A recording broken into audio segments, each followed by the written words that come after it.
दक्षिण आफ्रिकेचा भारत दौरा एक प्रश्न जो मला अनेक वर्ष पडतोय. क्रिकेटचा एक निस्सीम चाहता म्हणून आपण समाधान या अवस्थेला किती दिवस राहणार. प्रश्न पडण्याचं कारण सरळ आहे. कसोटी क्रिकेटमध्ये आपला दारुण पराभव झाला.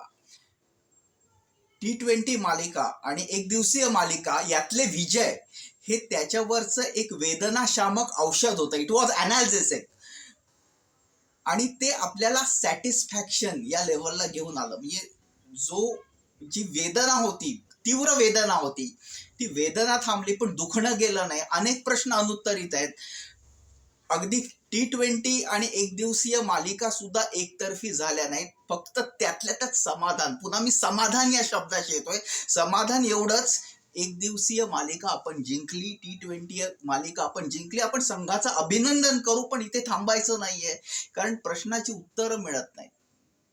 कुठलाही क्रिकेट प्रेमी जो क्रिकेटवर मनापासून प्रेम करतो त्याला प्रश्नाची उत्तरं हवी असतात. 2024ला सुद्धा या स्टेजला आपण थांबलो. त्याच्यानंतर आपण T20चा वर्ल्ड कप जिंकलो, ICC चॅम्पियन्स ट्रॉफी जिंकलो. पण जिथे मोठी स्टेज आली, इंग्लंडची मालिका झाली, तिथे सुद्धा आपण जिंकू शकलो नाही. कसोटी मालिका झाली, तिथे आपण जिंकू शकलो नाही. म्हणजेच आपण समाधान या पातळीवर आहोत.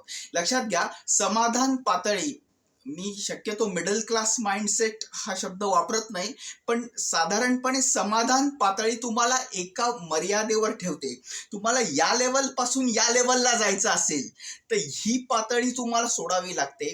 भारतीय क्रिकेटनी याच्यावर प्रामाणिक विचार करायची गरज आहे. कारण जेव्हा मोठे संघ येतात, साऊथ आफ्रिका, ऑस्ट्रेलिया, इंग्लंड, अशा वेळेस आपण गडबडतो. ही वस्तुस्थिती वर्षानुवर्ष चालत आलेली आहे. वस्तुस्थिती बदलली पाहिजे, वर्तमान बदलला पाहिजे. आणि हो, आपण व्हिडिओचा शेवट मी सकारात्मक करतोय. ज्या तऱ्हेने T20 मालिका झाली, यात काही चिन्ह मला दिसली.